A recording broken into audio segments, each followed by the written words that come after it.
Oh god, I see a shadow. I'm a baby. I don't know if I can handle this. Hello, and welcome to Stillwater. This is a horror visual novel where you play as Private Investigator Hugo Laurent as a woman arrives with a mysterious letter begging for your help. Alright, let's go. Oh, I love the aesthetic of this game already. Oh my god. Oh, that was beautiful. I'm sorry, but I can't stay here anymore, Nina. I feel like I'm going crazy. Calm down, if we can just talk it out. So many strange things keep happening one after another. Every day there's this damn dripping sound.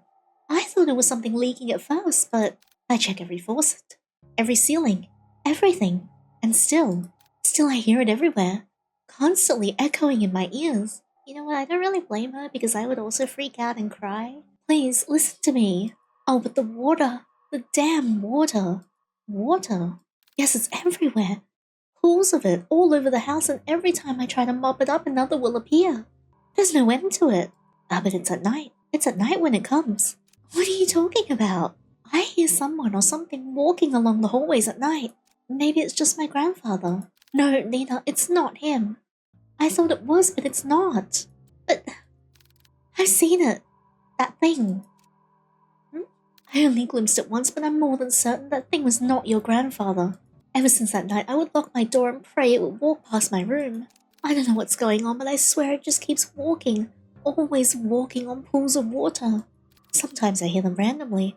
The steps are erratic and faint, but I can still hear them. Just a steady pace up and down the halls. But I think recently, it's no longer like that. What do you mean? Every morning, I follow to see where the wet footprints lead. It walks towards something, more clearly than before. It would walk down the halls, climb the stairs, turn corners, all of it I'd follow. Eventually, the trail would come to a stop, and it would all stop right by your grandfather's room. His room? If this is some sort of sick joke to scare me away, then please stop. It's not a joke, Nina. I mean it. I meant it when I said that there's something wicked going on in this house. That can't be true. I know this is a lot, but you have to believe me. I can't stay here any longer. I'm sorry, Nina. It's okay. I understand. Thank you for taking care of my grandfather up until now, and I'm sorry for all the stress I've caused you. I'll be sure to pay you right away as soon as I... Nina, listen to me. I don't know what's happening around here, but... The woman on the phone cautiously looks around, turning her head constantly back and forth, looking over her shoulder to find if any others are listening in. She grips the phone so close to her ear in a vice-like grip, before speaking again in a hushed tone. Something terrible is lurking this house.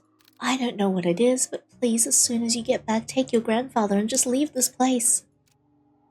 Leave? I can't just leave everything behind with nowhere else to go. Please, Nina, this place is not safe. The rumors are true, the curse is real. My family is not cursed. But Nina, at this rate, you and your family will... Enough! Pause. Cold and sharp tenseness strains the call as both women, exhausted and stressed beyond their comfort, try to stifle their growing frustrations towards one another, neither yielding to the other's thoughts, only leaving anger and hurt to fester through the silence. After what feels like a suffocating stillness, Nina finally sighs heavily and responds bluntly to the caretaker. Look, I don't know what you heard or what you saw, but I can't just leave things like this. Whoever or whatever they are, they will answer to me. I won't let them have their way. I don't have time wasting my energy on this stupid curse. So if you can't help me, then so be it. I'll find a way. Nina, my grandfather is all I have left. He's all I have left. Oh god. Oh god, I see a shadow. I'm a baby. I don't know if I can handle this. Diner, 7 a.m. Amid a foggy morning, there sits a man by the corner of a booth. He drinks black coffee, and depending on his mood, occasionally orders a donut. And today, it was just black coffee. He's here! It's my boy! Oh, he's so cute. Ugh, I swear. I've never seen that amount of paperwork in my life, a freaking mountain worth of it. You're a valuable member of our team, Hugo. My foot. I'm starting to believe that I was bamboozled into joining their agency. I love the mouth animations. Hugo Laurent, age 30, takes a good look at his cup of joe and chugs it all in one sitting. He then continues to grumble to himself about last night's grueling work at the office. I really need to find a different job. As he contemplates his poor life choices, he looks out towards the early mist. There was something inherently terrifying about the fog to him, how it engulfs everything and nothing. Even if it disappears, it always leaves behind traces, proof of it remaining. Even in a quaint little town like this, I can't even run from my fate, I guess. Hugo finally stares at the compiled newspaper clippings he put together. Some of them from recent events, but mainly all were past headlines of missing persons cases. No matter how many times I see this, it's still just as hard to look at. Fixating case after case, he can't help but remind himself that there is a reason for all of this, an all too personal reason. Seeing strange things come with a price. In the end, I am the one doing this to myself. Sounds rough. Mind if I join, Kuya? An annoyingly familiar voice interrupts his train of thought. He slowly looks up to see the one person responsible, although reluctantly. Oh my goodness. Oh, I love him. Good morning, Hugo. Hugo scowls and turns away from him. He then gathers the files and shoves it back into the binder. Meanwhile, the tall man takes this as an initiative and sits at the opposite end of the booth. He greets the waitress passing by and orders himself the hefty-bodied breakfast special with an extra plate. As usual, the waitress is happy to oblige and goes back to the counter to relay his order. The man then looks back at Hugo. He sees the empty cup and the now jumbled newspaper clippings. All the while, Hugo is trying to ignore him. You really should eat something with that black coffee. Not ordering any donuts today? I'm fine, Noah. I'm just not in the mood, okay?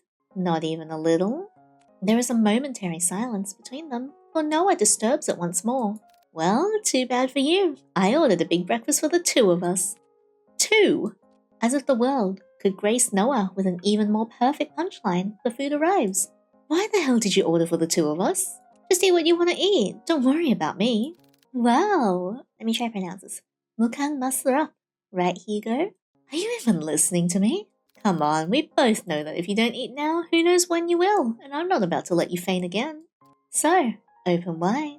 Noah de Leon, age 27, a natural-born charmer, is also the only person in the world who lovingly threatens him to eat every day. With a pensive look, Hugo finally gives in and eats the generous spoonful without further complaints. It's good. Right? Good food will always help cheer you up. Damn him, I got swept away again. Oh, by the way, the chief will be out on a business trip. She mentioned it'll be for a couple of days. When did she tell you this? I didn't hear anything about it. Yesterday, I think. Yesterday? She told me to sort out the cabinets yesterday. She didn't mention anything about a business trip. I guess it was a pretty sudden one. Well, I mean, she did tell me to tell you. And lucky me, I know where you go every morning. You know what? I'm not surprised anymore. Well, what do you want to do? We technically have the day off. I'm gonna head back to the office. There's a couple of boxes I didn't get a chance to sort. In that case, I'll come with you. Why? You could just rest for the day and pass up on this opportunity to get to know you better, Kuya. Quit it. After their enlightening banter, the two of them finish their breakfast, pay for their meals, and head to Hugo's car. As Noah opens the door to the passenger seat, he notices a bloodhound sleeping inside. The big dog stirs at the sound of the car opening and lazily stares at Noah. I'm sorry, big guy. He then closes the door while trying not to make too much noise to disturb its occupant. Colby, at the sound of his name, his heavy, lidded eyes slowly peek to see who calls for him. Colby is so cute, I love him already. It's his one and only partner, his human. As if finally realizing who he is or where he is, the old bloodhound stirs from his sleep, pounces at Hugo, and proceeds to wag his tail uncontrollably. Oh, good morning again, Colby. Had a nice nap? Colby, 8 years old, Hugo's most faithful and loving partner in crime, has the biggest tendency to just sleep all over the place. Noah, who is witnessing all of this from the back seat, chuckles to himself. He's amazed and slightly defeated at Hugo's sudden surge of energy. They're so cute together. It doesn't matter how many times I try when it comes to boosting up his mood, no one can beat Colby. Hugo is so cute when he smiles. Agency, 7:50 a.m. The three head back to the office. The space is just the same as Hugo left it. A decent, organized mess. To his credit, for the amount of boxes he painstakingly went through, he believes he did a fair job, albeit it could have been better. Wow, you really outdid yourself, Hugo. It looks less crowded. Oh, shut it, will you? I said I was gonna get to it. Thanks, boy. Before Hugo could continue to give deserved head pats, he notices someone. A woman stands timidly, peering outside from the storefront. She looks a bit frantic, and even more restless with her disheveled and ill-fitted clothes, drawing emphasis to her already too visible petite frame. The woman tries to grasp the door handle several times, but stops before she could touch it.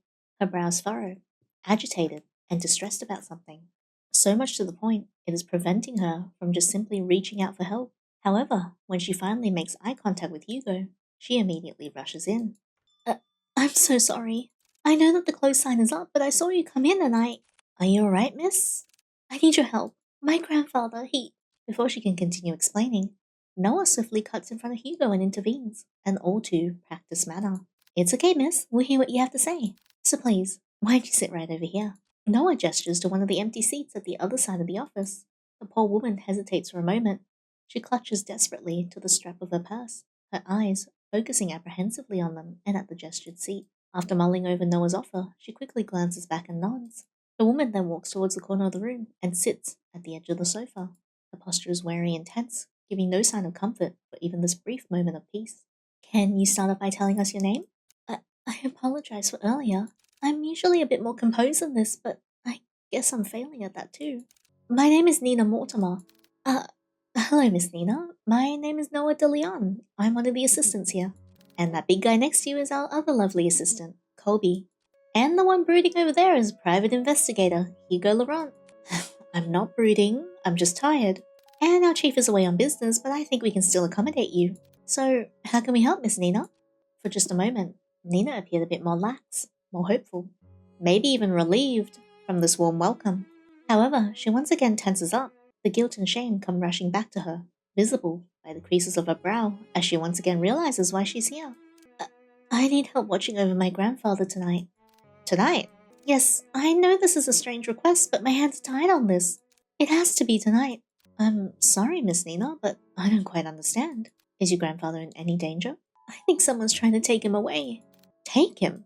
Miss Nina, I think you should contact the police right away. They're far more equipped at handling this kind of situation.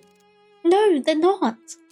I've tried requesting their help, but they give me the same answer verbatim for weeks now. They would send someone out to watch over the manor for the entire day. But by the end of their routine, they would always report back nothing unusual. They saw no one else leaving or arriving at the house other than me or the caretaker. And despite telling them all in detail about the letters, all the strange things that's been happening, there's nothing they can do about it but just sit around until it escalates even more. I can't wait any longer. Any more than this and it'll all be too late. If only I knew who Louise was. Louise? She lets out a gasp. Her hands shot out to cover her mouth, realizing she said too much so carelessly. She tries to avert their gaze, but Hugo stares persistently at her. Miss Nina? Who is Louise? Are they the ones causing all of this? Once more she contemplates, her brows knit closely together as she bites her lips nervously. It's as if the words she wanted to say have suddenly died out, too heavy to even stutter. A mistake she can't take back. Before the silence stretches further, Noah speaks to Nina with a gentle and reassuring tone. Miss Nina, I know it's scary. All the things you mentioned to us so far, no one should ever have to experience, especially by themselves. And I assure you, we'll listen to all of it. I promise. Wild and manic eyes search deeply at them, trying desperately to discern any doubt or mistrust on their faces. However, all she sees are people who are willing to give their time to simply listen to her, to actually help her. From this alone, Nina looks to the side where her purse is and opens it. Tucked inside one of the pockets, she takes out a single, slightly crumpled envelope with a pigmented red wax seal pressed in the middle. At a glance, Hugo can tell right away that this letter appears to be a bit more worn out and antique. And yet, despite its delicate form, it remains well preserved, well kept. It's as if the letter itself was untouched by time, forever waiting to be opened. Grandfather has been receiving cryptic letters for the past month now. The letters didn't come with an address or the name of the sender, but this one is different from the rest. This had the name Louise on it. As she hands over the letter, Hugo notices her hand slightly shaking. Nina is still avoiding his gaze, but he knows she's trying in earnest. Oh, I hear the whispering. I don't like that. But before he could reach out his hand, he senses it. A faint shift in the room, unnoticeable to the others, but all too glaringly clear to him. There is something very wrong with this letter. The whispers are sending chills down my spine. It's currently like 3 a.m. here. I'm a baby. Suddenly, Hugo recoils his hand away in pain, like being struck with something sharp, so spontaneously, so memorable, that even if the pain disappears within seconds, a hint of it remains. Something so small, akin to a prick from a rose's thorn, or more like a paper cut. Are you alright? I'm sorry, I didn't mean to hurt you. No, I'm fine, Miss Mortimer. It's not your fault. It's not your fault. Hugo stares squarely at the cut. A thin red line starts to form slowly by the top of his index finger, trailing down and stopping just above the first crease. A red so clearly visible, it's taunting. That doesn't look like a normal paper cut to me. Let me get you a band-aid. It's fine, Noah. I don't need one. But really, it's fine. It doesn't even hurt that much. Noah takes one good look at him before sighing exasperatedly and sitting back down in his chair, still eyeing on Hugo's hand. Hugo shrugs and returns his attention back to the letter. But this time, luckily, nothing happens. For it to reach all the way out here with just the letter alone is truly terrifying. Carefully, he removes the content of the envelope and unfolds it. At first, it looks like any other normal written message. A person named Luis is asking the other, Henry, to come meet him by the lake at midnight, needing to share something important with him.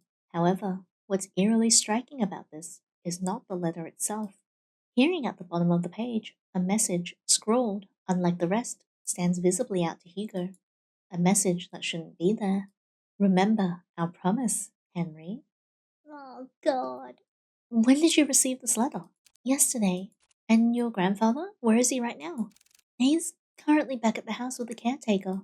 I promised them I wouldn't be out for too long. I made an agreement with them, you see. Oh? What sort of agreement? The caretaker, we are now agreed to watch over my grandfather, but only during the day. Before nightfall. They would leave exactly at the same time. Before nightfall? I wanted to believe that this whole thing was an elaborate scheme to scare my family away. I know this sounds crazy, but at one point I thought everyone was in on it. The mail carriers, the officers, the caretakers. Everyone had a hand at making our family suffer. But this one was different. Up until now, I've never heard of anyone by that name. Not a relative or a family friend. But they clearly know who grandfather is. If I don't do something about this, I'll lose him too. Just by uttering those words alone, Nina begins to break down. The stress, the anxiety, the fatigue of it all was finally catching up to her. Her body hunches forward, her hands press close to her eyes as she tries to cover the stream of tears running down her face. Oh, Colby. In an act of comfort, Colby sits closer to Nina while Noah fetches tissues for her. Hugo, on the other hand, is puzzled. She said this whole thing has been going on for the past month, but something doesn't add up. And before nightfall? I think there's more to this she's not admitting. Whatever happened with the letter, I'm more than certain. Certain that whoever, or whatever Luis is, they're coming for blood. Take the case. Do you want more tissues? We'll do it. We'll take on your case. For a moment, everything goes still. Their eyes and attention are solely directed at Hugo, whose eyes have a certain glint to them, now unwavering and more determined than ever. Before anyone else speaks, Nina stands up, wipes away any stray tears from her face and walks up to him. You take it? Hugo simply nods. Thank you. Thank you. You don't know how much this means to me. We're glad to help, Miss Nina. Please, just call me Nina. Well, Nina will do our best. Nina smiles at Hugo, and Noah in gratitude, her eyes renew with a faint gleam. I hope that maybe things will change for her and her family for the better. However, before heading out, Nina reaches into her bag once more. She takes out a small piece of paper and a pen, and hastily starts jotting down something. I'd best be on my way now. I'll let Grandfather know ahead of time you'll be coming. Also, this is my address. I'll be sure to greet you all when you arrive. And thank you again. Truly. She politely bows to them and walks out of the office, already reaching into her purse for her car keys. Hugo watches from his desk as she goes to open the driver's seat. Nina looks back at the office window and takes one last look at Hugo. She waves slightly at him, before finally pulling out of the parking lot and driving off. Once out of sight, Hugo turns to look at his cluttered desk. Still messy, but presentable. I guess I'll have to sort these out again later. 5:30 p.m.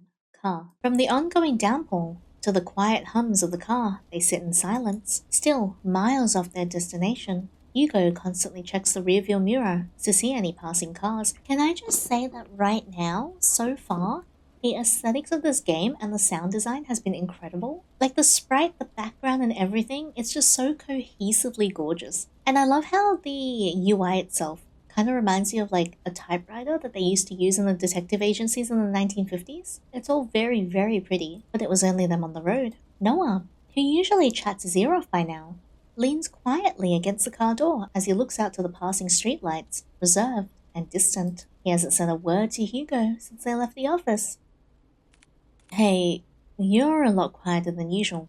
What's wrong? What a surprise. You've been looking at me, Kuya? No, you idiot. You usually just talk a lot, that's all. So, do you miss me talking? Just say it. Do you believe her story? What? Given all the things she told us, do you think she's telling the truth? Yes, I believe her, or at least I believe she hasn't lied to us. But you know, I can't shake this feeling that she's hiding something. Like if she left out certain details on purpose. Also, why did she have to travel this far out of town for a private eye? Surely there must have been another far closer to her home than ours. I just don't know how to explain it. As expected of you, Hugo. Are you making fun of me? No, not at all. I'm just admiring your observations. I didn't want to offend Nina earlier, so I kept quiet until she finished. But her last name caught me off guard. Have you heard of the Mortimers? They're a pretty distinguished family that own an esteemed fishing company. Well, they used to, I believe. They have yet to name an heir. What do you mean? Shouldn't it naturally go to Nina? It should, but I don't know. From what I heard, each time they try to name a successor, that relative mysteriously disappears. Huh? Gone without a trace, or so anyone thought. Their bodies would soon turn up months after. And you know what's strange? All of them have been labelled as accidents by local news. No foul play, just another unfortunate loss for the family. They've been struck with so many tragedies that over time, people began to believe they were cursed or something. Cursed? I think I can understand why she wouldn't go to the police again. They most likely thought she was seeing things and went along with the procedures just to keep face. But deep down, they must have thought she'd gone mad. I can't imagine all this for Nina. And most of all, who knows what we'll find there? Is that why you decided to come with me? Well, partially. I'm more worried about you, though. Me? Why? Think of it this way, I'm the appointed driver. When you decide to do some pretty reckless shit, I'll be there to drive you to the local hospital. Ugh. Besides, 2 is better than 1. Exactly. I was fine with Colby coming with me. Well, have you heard that 3 is better than 2? Ugh. Mortimer Estate, 6 p.m. I'm scared. I feel like things are gonna happen. The background art looks really nice, but this is ominous and I'm frightened. Passing through countless dirt roads and steep cliffs, the estate can finally be seen beyond the evergreen. Nestled away from prying eyes, it stands tall, magnificent, and classic. Truly a rarity only afforded to the privileged. And yet, within all its opulence, it looms from a distance. Hugo and Noah could only gaze at the sheer scale of the manor. Its grand stature topples easily over the dozens of houses they drove past. Whoa, look at the size of it. I could never imagine seeing a house like this in person. It's almost too surreal. Come on, she's waiting for us. Immediately, oh god, what's happening? Immediately after exiting the driver's seat, a sudden sharp pain weighs heavily on Hugo's chest. Grasping tightly at his coat, he begins to gasp for air. His vision hazes as he leans close to the car, trying desperately to ground himself. Like a fish drawn out of the sea, he desperately heaves. The air in his lungs, escaping too quickly, burns as he feels his throat start to strain, drawing tighter the more he breathes. But this pain pales in comparison to a feeling far more excruciating. Is it the house? No, something far more sinister. He feels it.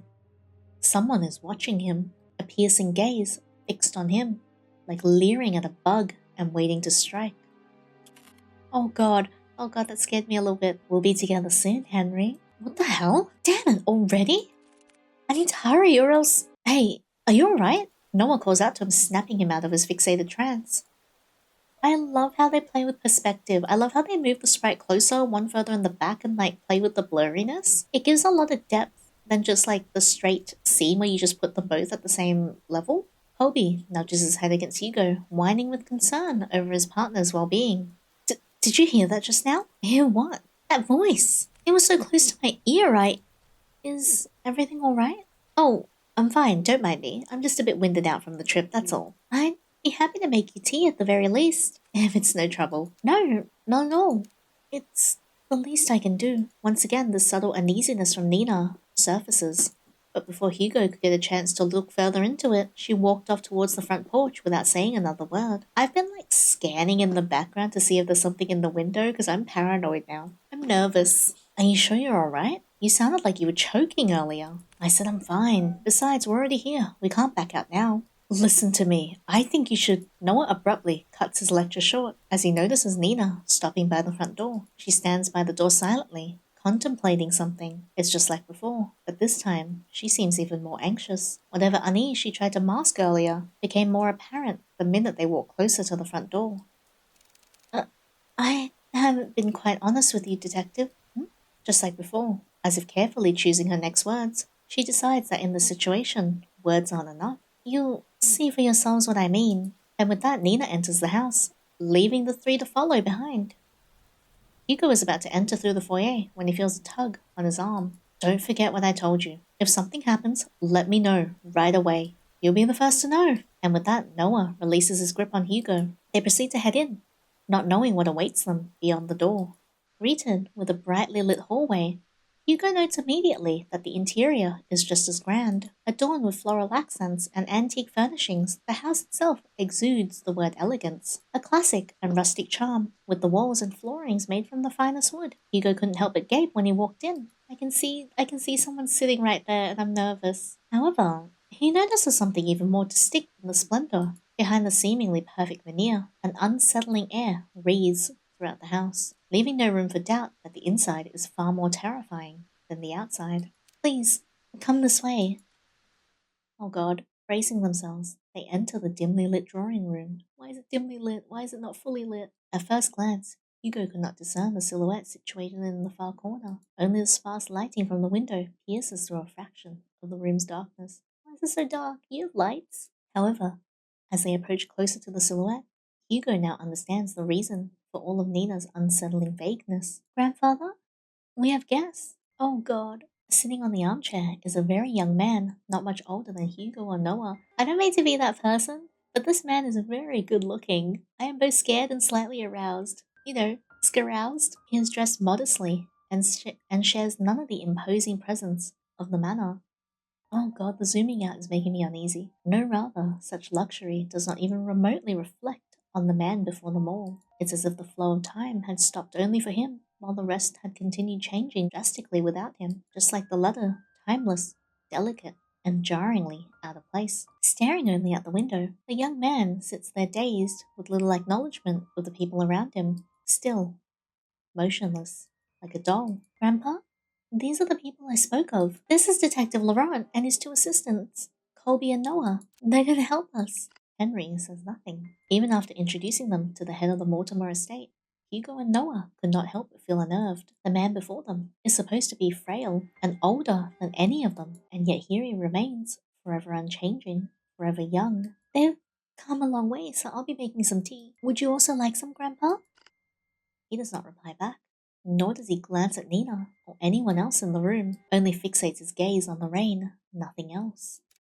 Oh, be sure to make a cup for you two. She then timidly gestures to Noah and Hugo back to the foyer. Bearing more questions, the two follow Nina outside, but before they leave the drawing room, Hugo takes one last look at the young man. There is an all too familiar air about Henry Mortimer. His eyes, they're similar to his own. I wonder what that actually means. Because Hugo has said a couple of things that have made me a bit sus so far. Like the eye thing for sure, but also he seems familiar with having weird feelings.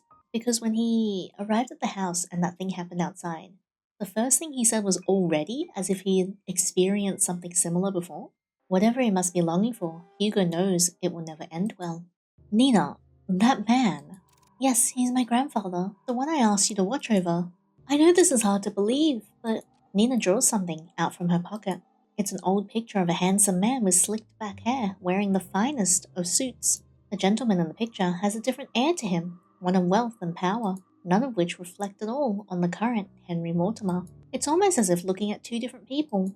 This isn't much to go by, but believe me, they're the same person. Then why does he look so young? It happened a few nights ago. I was on my way to get a cup of water when I heard a loud thud coming from my grandfather's room. I was worried something fell over, so I went to go check.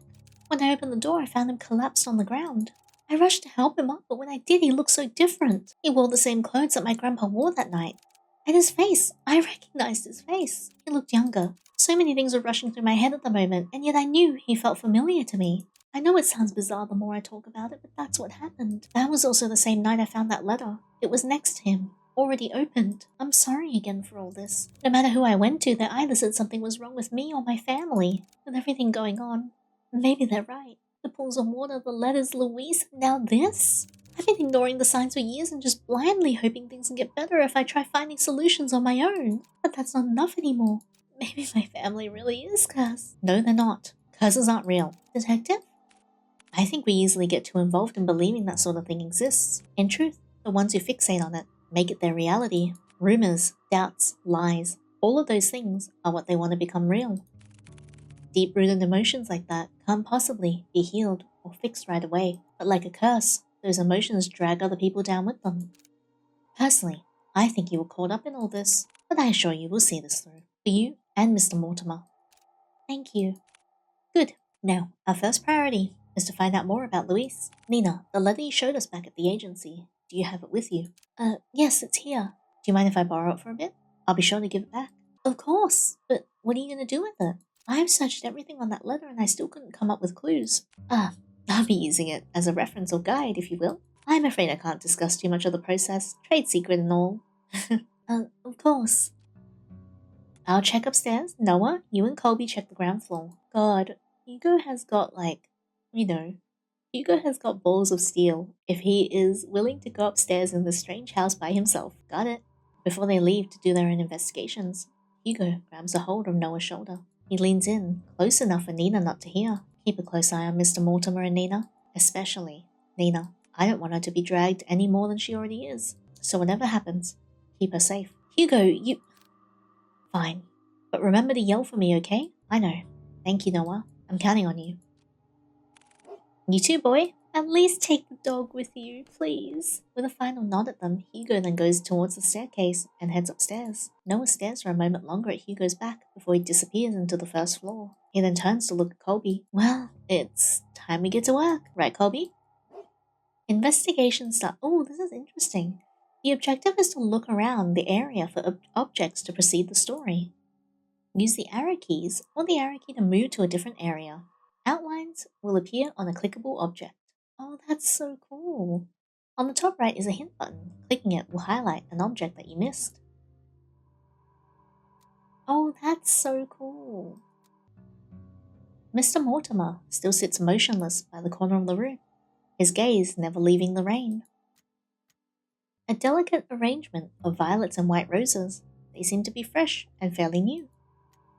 An old rotary dial telephone. It looks like it's still in good use. A large bookshelf stands close to the entranceway. It contains a couple of photo albums and a few phone books. Frames decorating the walls are covered in white sheets, veiled with a thin lining of dust on top of each one. Wow, there's so many paintings covering the walls. Are there more like this all over the house? Yes, my grandfather commissioned many back in the day, but sadly he doesn't do that anymore. Nina, I can't help but notice the paintings are covered. How come? I did that. I covered them up for my grandfather's sake, for his sake. Yes, he was pretty obsessed with them, you see. There were times where he would mutter to himself and would just stare at the paintings for days on end. It worried me so much that I had to cover them all. Since then, he hasn't stared at any of them. He just sits quietly, looking outside. I see. About the paintings, I also noticed they have a similar theme. They all had water in them. I know this isn't a coincidence since you told us before, but if there's anything you know, anything at all, then please, tell me. Noah, can I ask you a question first? Sure. Go ahead. Do you believe in mermaids? Mermaids? I don't suppose I do. Why? Casting her gaze to the floor, Nina anxiously fidgets and tightly clasps her hand together. She then briefly sighs and continues. Well, there's this story, or rather, more like a fairy tale, that my family has passed down. A fairy tale? Yes, well, it feels like one to me. It was about a fisherman who fell in love with a mermaid. Every day and night, he would go out by the shore to gaze at her beauty.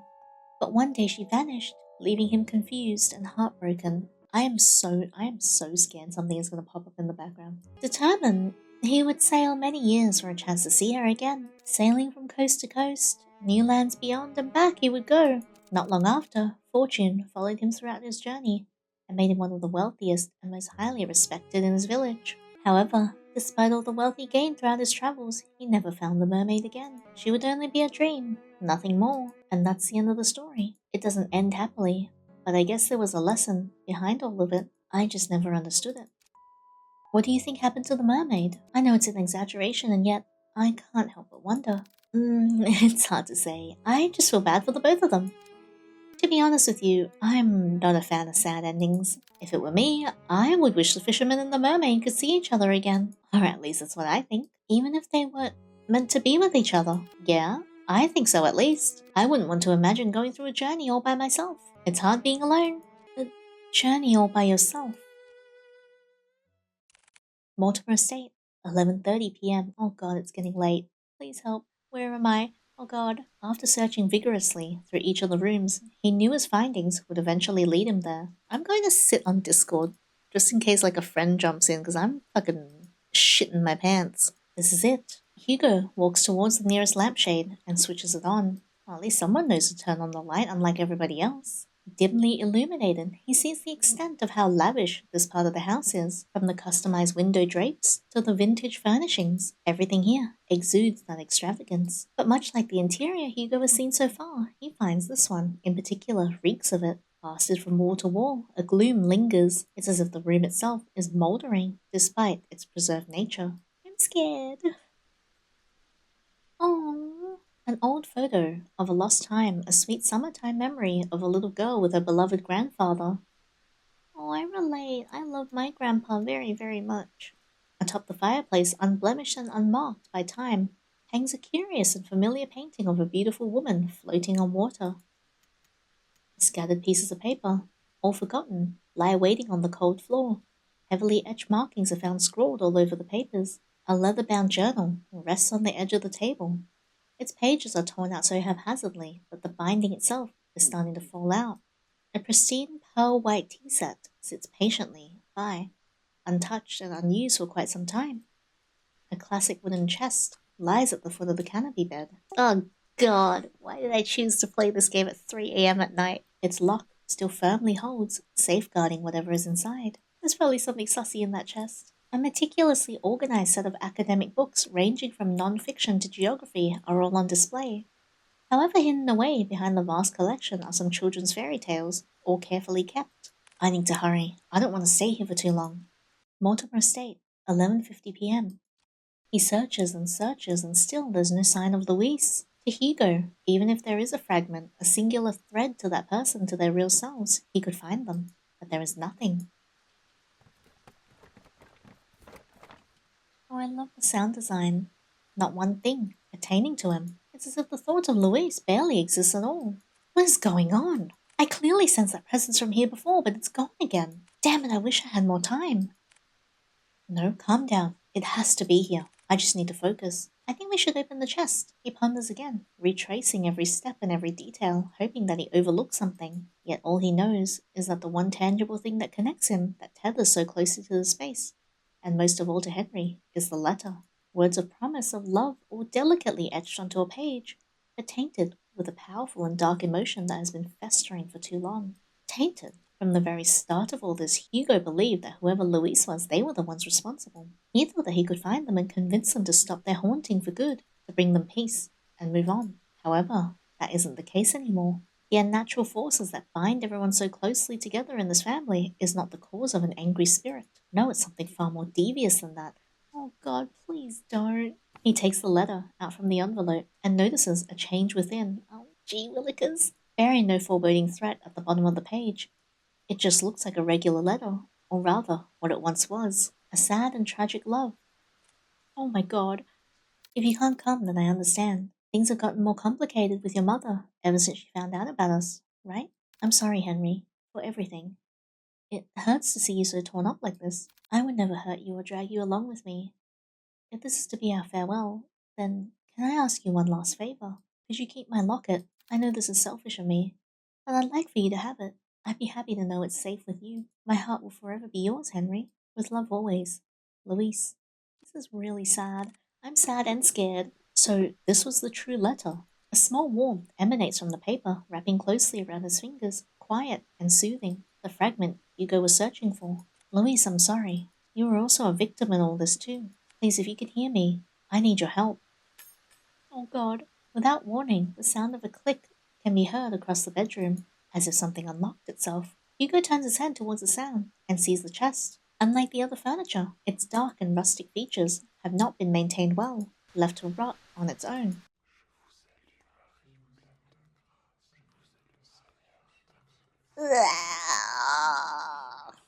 The whispering.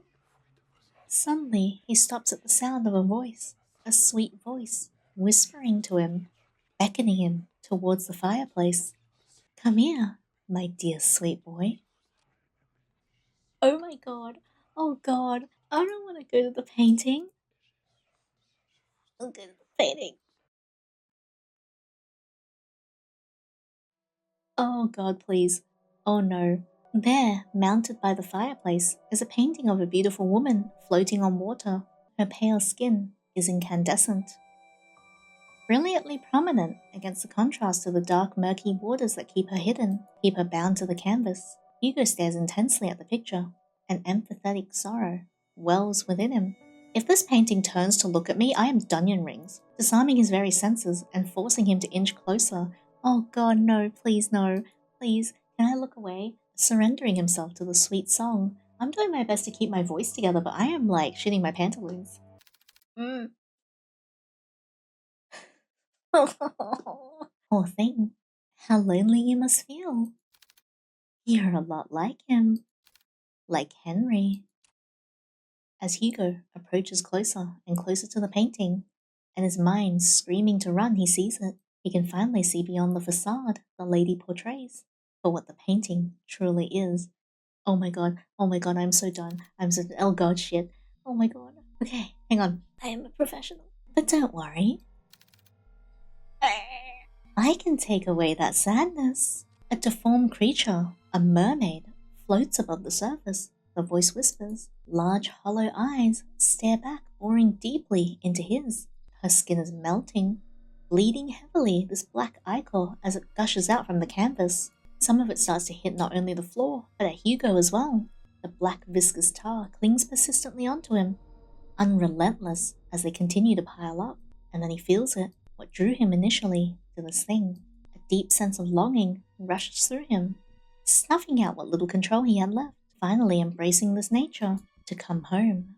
Take my hand. Without hesitation, Hugo reaches out his hand while his body leans in closer to the mermaid. Am I gonna die? She grabs and pulls him in. Not once looking back, he dives and follows after her, returning to nothing. Bad end. Beyond the painting. I died? What the shit? Well, I guess we just won't go to the painting this time. I didn't realize I was gonna die. Don't go to the painting. No. Stay focused, Hugo. I won't let it get to me. Preparing himself, he heads towards the chest and opens it. Inside, scrambled together, are a bunch of notebooks and small trinkets. Hugo continues to rummage through when he stumbles across an old newspaper article. Young man found dead by the lake. An unidentified young man was found on the morning of date 3 days prior to his death, according to the police. Ruled as a suicide, police have claimed that the troubled youth drowned himself. This is certainly a tragic loss, an unfortunate event indeed. No claim of his body has been made yet. Is that Louise? Louise. By the corner of Hugo's eye, he spots a bright glint buried beneath the clutter. He reaches for it. A locket of brilliant gold shines unblemished, retaining a timeless luster. Inside it, safeguards a picture of a young man with glasses, smiling brightly. This must be the locket he was talking about. It's so pretty. I'm surprised it still shines like this. And this picture, did he put this here? No, it might have been Henry. But why would he store it away like this? What should I do? Taking the locket, I should probably hold on to this for now. Take it to him. Please. Louise? A gentle but distant plea echoes in Hugo's heart. A forgotten ache of yearning and regret grips him dearly. Feelings not of his own start to rise like small ripples on a pond, wanting to be found again and remembered. Don't worry, I'll bring it to him. I'll make sure of it. Hugo is about to put everything back into the chest when he feels a wet and cold sensation crawling up his leg. What? Water! A pool of water relentlessly spreads across the floor. Damn it, no! Suddenly, the lights shut off. A scream is heard, followed by a myriad of shouts. Hugo is about to call out to Noah, but stops at the sight of pale feet before him. Oh God, please, why now? I'm not strong enough for this. I can't do this. Looming over him stands a tall and ominous figure. No. His face is shrouded in complete darkness, devoid of any human emotion. It appears as a young man, but Hugo knows that is far from it. No, this very thing is trying to imitate a human form, trying to be human. Hugo could only stare back, paralyzed with fear. He's forced to watch the horror as it slowly creeps towards him. Can I make a joke about how he has his grippers out for free because I'm scared? Please don't inch up like that. It's just like before, the sensation of someone staring at him from within. But this time, it's drawing nearer. I'm gonna look down here. I'm gonna cry, inching ever so closely. The words to call out to Colby or Noah fail to reach out. Lodged in his throat, he struggles in pain. God. With his breathing shallow, he tries to force his body to move, and then it stops. Looking down at Hugo, filled with nothing but malice and contempt, it speaks. Oh my God, please, I really don't want to see this thing's face. Don't get in my way. All of a sudden, the door to the bedroom slams shut and the entity disappears. The tension from his body finally releases its agonizing grip and he gasps desperately for air. His vision blurs, his breathing is haggard. He staggers towards the door. He yanks at the handle several times, but it's tightly jammed. Fuck! Noah! Colby! To his dismay, he's only greeted with silence at the other end of the door. Damn it! From a distance, he faintly hears the sounds of Colby's relentless barking as it gets further away from the house. Hugo rushes towards the window. He tries to pry it open, but just like the door, a heavy force prevents him from doing so. Like being underwater. His movements slow and drawn out, as if being dragged down by that thing. Fuck this. Frantically looking around the room, he spots a nearby chair. Without a moment sooner, Hugo grabs the chair and starts to strike the window. Bit by bit, the window cracks get larger with each blow, splitting off smaller pieces. The hell is this thing made out of? Still trying to catch his breath, he musters all the strength he has left for a final blow. Damn, you just break already! Clearing out the remaining glass shards, Hugo peers his head out to see any railings he can grab a hold of. However, he discovers instead that the wall adjacent is covered in ivy. Despite how heavy the rain has drastically become, he reaches out for it, grabbing a handful of vines. Carefully, he climbs out the window, gripping tightly and making sure he doesn't lose his footing. Yet to his luck, the patch of vines he clutches start to tear away from the wall. Out of desperation, he struggles to find his grip on another but fails when his hand slips out of reach. Oh, Hugo! Shit! Ah! Clamoring wildly, he loses his grip on the ivy and he crash lands down onto a thicket of bushes. Air forced out of him, he heaves uncontrollably, trying to even out his breathing. But even that is laborious. An immense pain spreads across not only his back, but his entire body. God, I'm getting too old for this. Although his body screams out in pain, he forces himself up. There's still time. I can do this. I have to do this. With staggering feet and haggard breathing, he makes his way to the place where it all started. To the lake, where this tragedy starts and ends. Lake. Oh, we don't even know what time it is. Finally, entering through the park, Hugo calls out to Colby and Noah. Colby! Noah! Where are you? He hears faintly the sounds of barking and echoes of people yelling in the distance. He rushes towards the echoes, guiding him through the downpour. With his heart racing and blood rushing to his head, he finds his way to the lake. Drawing closer, he sees Nina giving chase to her grandfather. Unfortunately, she doesn't get too far as Noah stops her. Grandpa, stop! Grandpa! Oh no, I'm worried about her. And also I'm getting emotionally invested because I love my grandpa very much. No, Nina, it's dangerous. You'll get hurt too. I don't care. I don't want to lose anyone anymore. I cry. It's at that instant, Hugo trudges against the water, pursuing in Nina's stead. Hugo? No, don't. Please, fall deaf to his ears. Not even the whines and the worried cries of his partner could make him turn back. Determined, he forges ahead. Nearing the deep end of the lake, he sees Henry Mortimer, gazing directly at the abyss. He looks even more frail and disheveled than before. It's as if all the life he's lived up until this point has begun to fray, draining every ounce of himself and surrendering it all to the lake. Before Henry could lean in, Hugo reaches out and tugs at his arm. Mr. Mortimer, listen to me. Nothing is waiting for you down there, so please come back to the shore with me. Motionless and unresponsive, he stares deeply into the water. The haze over his eyes is still obscure and persistent. There's so many things we cannot afford to lose in our lives, and you're one of them. To Nina, you're all she has left. She needs you, Mr. Mortimer. I'm gonna cry. Hugo felt it, a slight jolt from Henry's arm, as if stirred by the mention of Nina. He slowly turns to face Hugo. Nina, however, just as cruel and violent as the storm, Henry jerks back, wrenching his arm away from Hugo's hold on him. No, all of this is my fault. If only I got to Louis sooner, then none of this would have happened. He was waiting for me, was patient with me, and yet for all the things he's done, I chose my family over him. He's gone because I didn't pick him. Henry backs further away from the shoreline. Mr. Mortimer! His manic eyes never straying away from Hugo as he keeps his distance from him. Louis, I'm sorry. I was the one who dragged you into this. You deserve so much more, and I wished... Henry struggles over his words. He clasps tightly to his shirt, his throat dry and taut from all that he has bottled up, from all those repressed and silent years of just waiting for this curse to finally take him. I wished I had gone with you that night, Louise. Sir, even if you still covered that wish, it wouldn't resolve anything. Not for you or Louise. I read what he wrote to you those years ago. He understood if you didn't want to come see him. But the thing is, Mr. Mortimer, Louis never thought anything less of you. He said so in his letters to you.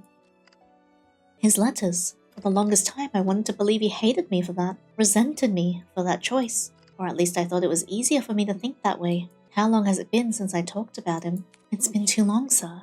But that's why you don't have to shoulder all that pain by yourself anymore. We can talk about it. About you and Louise. All of it. Together. Hugo extends not only his hand to him, but a promise. A promise that Henry had yearned for so long. A way to forgive himself. He hesitates at first. What fool believes in a deserved forgiveness? Such a thing doesn't exist. And yet despite everything, Hugo still reaches out to him. To a stranger. Maybe he can be forgiven. Just as he was about to reach out for Hugo, a hand slithers around Henry's instead. Oh, good lord, I don't know what the fuck that is, but jeez. Its arms unnaturally contort around him, while its head perches on his shoulder. This thing, this Louise, is no longer pretending to be human. With piercing cold green eyes, it glares directly at Hugo, mocking him, cursing him, wishing nothing but despair. We can be saved. We can be forgiven. There's only one true way out of this. I will share with you the most happiest of endings. Before Hugo could reach out for Henry's hand, he disappears into the water. Mr. Mortimer! Without hearing the anguished cries and desperate pleas, Hugo dives after him. Into the abyss. Oh God.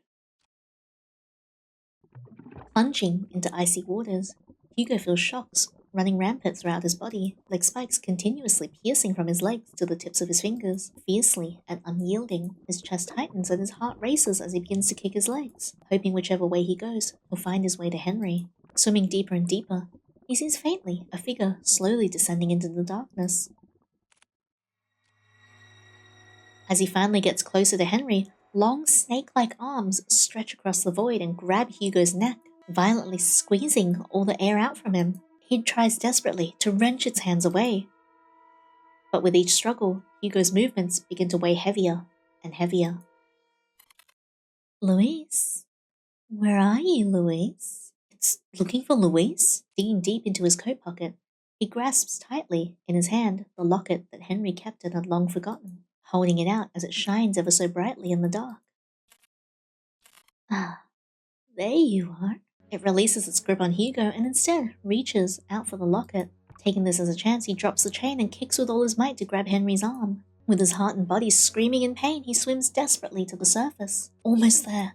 I just have to... As the lights from the surface begin to blur, Hugo makes one last attempt to reach for it. With his limbs worn out and his energy spent, this is all he can do. Before he loses his consciousness, he notices a figure swimming towards them, closer and closer, and then everything fades to black.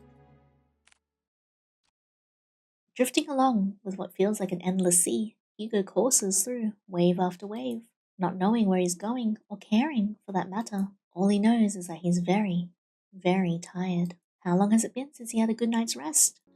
It's been too long. Maybe I should take that rest now. I'd like that so much. I agree that you deserve it, but not here. I'm sorry for startling you. I just wanted to see you one last time before I go. Louise, you've done so much for me and Henry, I'm gonna cry. I can't thank you enough. No worries. I want to thank you too for watching over me. And also, I want to apologize for my remarks from before. I really thought that I had things figured out once I found you, but you know how that turned out for me. It's alright. Really, after all this time, I didn't think anyone could hear me. Especially Henry. Louise, I was worried about him for a long time. He always wanted to keep me away from his personal struggles, to keep me safe from them, but I was too stubborn for my own good. Honestly, I don't regret it. Any of it. Even if I could no longer reach out to Henry, fate weaved its thread back to you. Our tangent, connecting us once more to this very moment. And for that, I'm forever grateful to you, Hugo. You're welcome, Louise. From a far-off distance, Hugo hears a voice crying out to him, beckoning for him to return. Well, they're waiting for you. I guess they really are, huh? Take care always, Hugo. I'm gonna cry. You too, Louise. Oh, jeez. Hang on. With his eyes closed and his senses still returning, he feels the constant tugs and licks of a certain bloodhound, whining as he tries to wake up his partner. Hugo! He also hears another familiar voice, too annoyingly close to comfort. Eyes shot right open, he jerks up. Confused, Hugo looks around before he coughs up the remaining water in his lungs. Are you alright? Noah starts to pat his back, while Colby continues to whine over Hugo. What happened? Where's Mr. Mortimer? He's safe. And so is Nina. They're both okay. The police and the ambulance should be arriving soon. Thank goodness. Isn't there more you have to say to me? Instead of, thank goodness. I swear you don't listen to a damn word I say. Sorry, Noah. Exhausted, he lets out a sigh. He then continues to pat Hugo's back aggressively when someone approaches them. Detective Laurent? Oh, Nina, there's someone I want you to meet. Behind her stands an elderly man. Henry. Frail in stature, he timidly looks to the side, pensively, as he ponders to himself. Although his youth had long faded, his eyes are what catches Hugo's attention. They're no longer a piercing and vicious green, only eyes, just like Nina's. Hello, Mr. Mortimer. Detective. I never got the chance to say goodbye to him. I always thought about it, every day. What if Louise lived on in this world? What if he stayed? Give me a moment. What if he stayed a little longer with me? It's because of that constant mindset I dragged everyone down, and I kept hurting not only me, but Nina especially. I was the one who kept hurting her, the one to blame for all this. Oh God. But you, someone that I've never met, still went out of your way to save me, not knowing my burdens or my faults. Thank you. Hugo reaches out to Henry and smiles brightly at him. It's my pleasure, sir. Before he lets go, Henry tugs at Hugo's hand one last time. I hope that someday you too will overcome it. See, I want to know what's this about Hugo, because he said Henry's green eyes reminded him of his own. And then he mentions, like, the thing with the ghost when he first got here. And then now Henry says that. The next day, 8 a.m. Well, good morning, Hugo. You're bright and early. Morning. With much fervor and haste, Hugo resumes writing on his notepad. Although, by closer inspection, he looks like he's going to combust any minute. Are you writing up the report? Without looking up, Hugo responds back. Yeah, for the most part. You still need to write yours too. I will, but since I haven't had breakfast yet, and I don't like eating by myself. Let me guess. 2 is better than 1. Bingo. Wow, Hugo, you're really catching on. I'm so proud of you. Oh, shut it, will you? I swear, if only I hadn't fallen off from the goddamn window, maybe my report would have been shorter. Before Noah could begin to cut the bacon, he pauses at the mention of Hugo's report. Oh yeah, by the way, mind telling me what happened to the Mortimer's window? I broke it? Well, that's obvious to me. What I don't understand is, why is it broken? Do you know how much it costs to repair a window like that? I know. It was really dumb of me. I'm sorry. Besides, I told Mr. Mortimer about it before we left.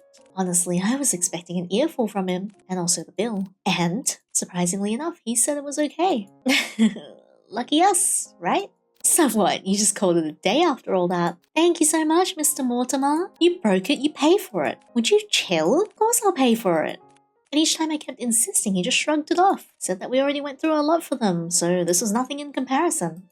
Ugh. You know what? He's right. After all that we went through, we deserve at least a nap. But before he could walk away, he stops and sees a familiar person walking towards the storefront, carrying something with her.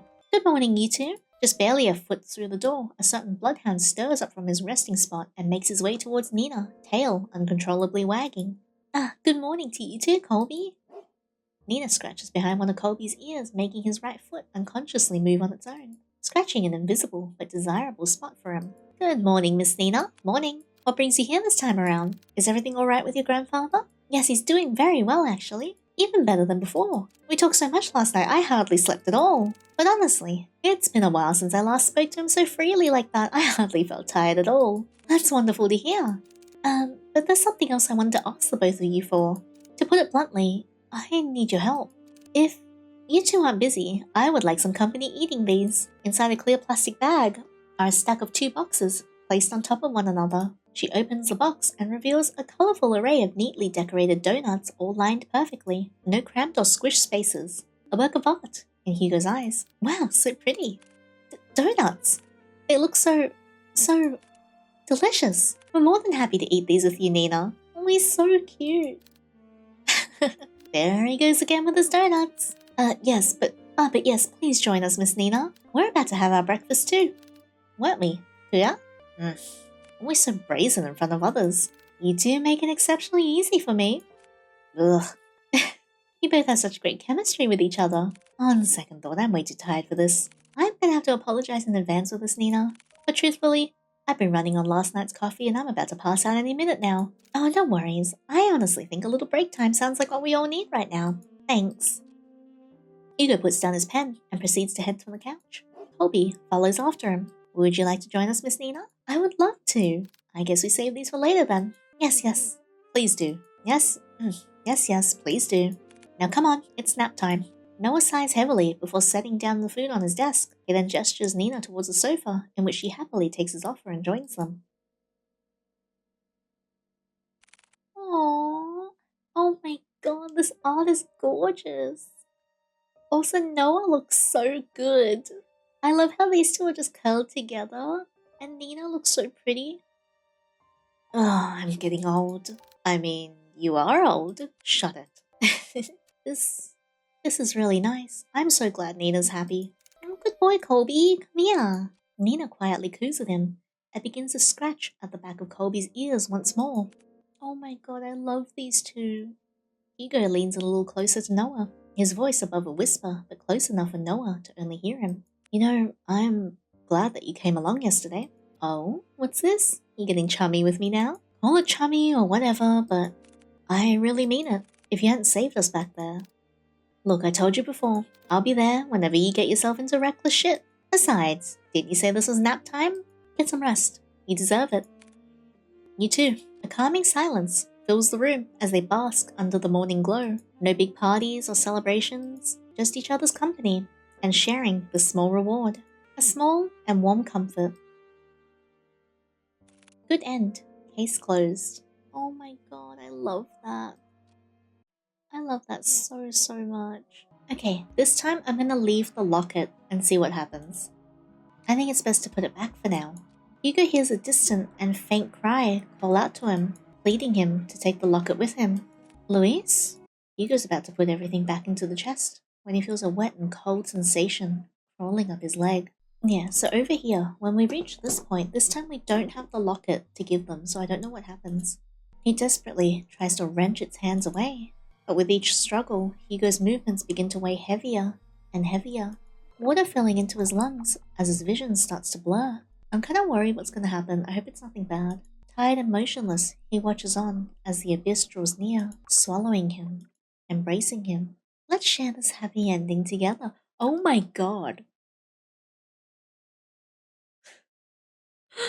He feels nothing, his body weightless and floating for who knows how long. It's cold. So very cold. How long has it been since he felt like this? This empty feeling of just not being here or anywhere? It's comforting and nostalgic. Maybe, just maybe, this isn't so bad after all. I think this is for the best. Oh no, it's far from over, Hugo. After all, you said so yourself. Seeing the things you do come with a price, right? And oh, what a hefty price has been paid for your stupid little blunder. So get up, Hugo. We're far from having a happy ending. Hugo! Hugo's eyes shot right open, his vision disoriented and blur. As he tries to focus on Noah's voice, a violent tide bursts within him. As he coughs out the remaining water in his lungs, he can feel Noah's hands rub against his back, anchoring him and checking to see if he's alright. But deep down, there's something far more concerning to worry about at the moment. Where's Henry?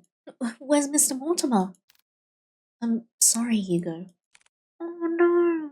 I tried going back into the water after I fetched you, but the paramedics stopped me. They told me it was too cold and dangerous to head back in. No, it can't be. I'm so sorry, Hugo. No. Please, God, no. He couldn't hear the rest of it. His body trembles as his hands clasp tightly together in a fervent prayer, wishing for a miracle to happen before them, to have Mr. Mortimer return to them finally safe from harm. But for this silent wish, this small and glaringly impossible wish, no one would answer. There was no kindness in the sunrise, only the gut-wrenching wails of a woman by the shore, pleading to any god who can save her grandfather. Oh my god, no. But no matter how many times they would try and search through the water, they wouldn't be able to find him, for there was no one left to save anymore. Just a washed-up, forgotten tale of a man and his mermaid. As Hugo tries to stifle his cry and soothe the lump lodged deeply in his throat, he hears it. A laugh, a cruel and heartless laugh, echoes from across the lake, mocking him, cursing him. A harrowing and merciless victory for this curse. A curse. It was a curse after all. Bad end, A Mermaid's Tale. Oh no, I'm so glad we got the happy ending, cause what? No, fuck that. I want to see one more thing. I want to see what happens when we refuse to take Nina's case. Hugo casts his face downward to stare directly at the ground in front of him, unable to look at Nina. The burden, the solitude, the madness. Hugo knows all of it too intimately. He suffers the same conflicts that weigh heavily on her mind, and yet in spite of this, it's too much for him, like walking along a tightrope, with the ground void and unclear, vast and empty and dark. So very, very dark. No, I can still do it. We can still do this. But before he can respond, a distant voice, so charming, so terribly commanding, binds him at the spot. Oh God. It's already too late for them, you know? No, not here. A dull, but yet distinct pulsating sound. So rhythmic in its tune starts its maddening melody.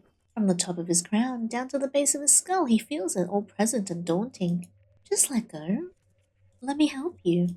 No, I can do it if you would just let me. Snake-like hands wrap around his head so closely, squeezing ever so tightly that he can't help but to try and shut his eyes from the pain. Such a kind person you are, Hugo. Hugo tries to ground himself. He tries to remind himself to breathe. A sweet and beloved friend. To remember there are other people that care for him. The joy and warmth of their company. I wish you could have done the same for me. To remember that he is here and present, that he is useless. Hugo, hey, what's wrong? Tugging at Hugo's coat, Noah tries to catch his attention but fails as he notices something amiss. Hugo? There is a despondent look on Hugo's face, his eyes distinctly shrouded by a deep haze, as if lost in them. Oh no. He won't budge. No matter how many times Noah tries to tug or shake him, he will not respond. But for Hugo, he can hear everything, like a paralysis he can't wake from. His body sits there, motionless and detached from everything, desperate and concerned. Noah turns to Nina and ushers in a sincere apology. I'm so sorry, Miss Nina, but I don't think we can help you at the moment. If you would just come back a bit later, we can... No, it's fine. It won't be a next time. Oh my God. Hugo winces at her cold and blunt remark. No, wait, Miss Mortimer, please. Nina stands up abruptly from her seat. She wipes away the tears quickly from her reddened face with the sleeves of her coat and looks down. Once more, her tense and cold front-like demeanor returns to the forefront, already trying to forget and move on. Without so much as a word, she slightly bows her head towards them and walks out of the office. Not once looking back. Bad end pulling strings. Well, that just sucks. Oh, there's 2 more endings. Wait, there's 2 more achievements. I kind of want to explore the rest of this, actually. We'll accept the case this time. Alright, avoid going to the painting. Take the locket. There's an extra scene. Oh, if you finish up the good ending, there's an extra scene. Hugo's apartment, 12 a.m. It's already nightfall when Hugo and Colby arrive back home. Hugo, already too tuckered out from the remaining assorted mess he left behind for himself, lazily sheds off his coat and shoes, while Colby heads straight towards his bed. Making his way through unloaded boxes and cramped spaces one by one, Hugo strips down his outside clothes and switches to a regular shirt and sweatpants he found lying around. He plops down onto the couch with his head laid back and eyes closed as he lets out a heavy sigh, releasing all the tension left in his body. Another day already done and gone, right, Colby? Beside him, he hears faintly the rhythmic, delayed breaths of his large companion, who's already falling deeper into sleep. I wish I could sleep quickly like you, buddy. He gently pats Colby's head. Good night, Colby. Thanks for today. Is he sleeping on the couch? Hugo, do you not own a bed? He looks so cute, though. Hugo does one final stretch before he repositions himself to lie down on the couch, tugging at the blanket by his feet and wrapping it around him. His body begins to relax as his breathing falls into a similar cadence, finally allowing the warmth to gather and hug him closely, all snug and safe from the draft by his window. Oh god, I hear the whispering again. As he begins to slowly drift further and further off to slumber, he feels something, a slight chill, raising just above the base of his neck, never touching, but distinctly present all the same. Although his senses are too dull and lax to properly focus on the sensation, he does, however, huddle closer into the blanket, hoping the chill will go away. Oh god, wait, no, please. Suddenly, he hears the front door to his flat shut so sharply, so harshly. It's as if someone or something had rushed in with enough force that he felt the room had shaken a little.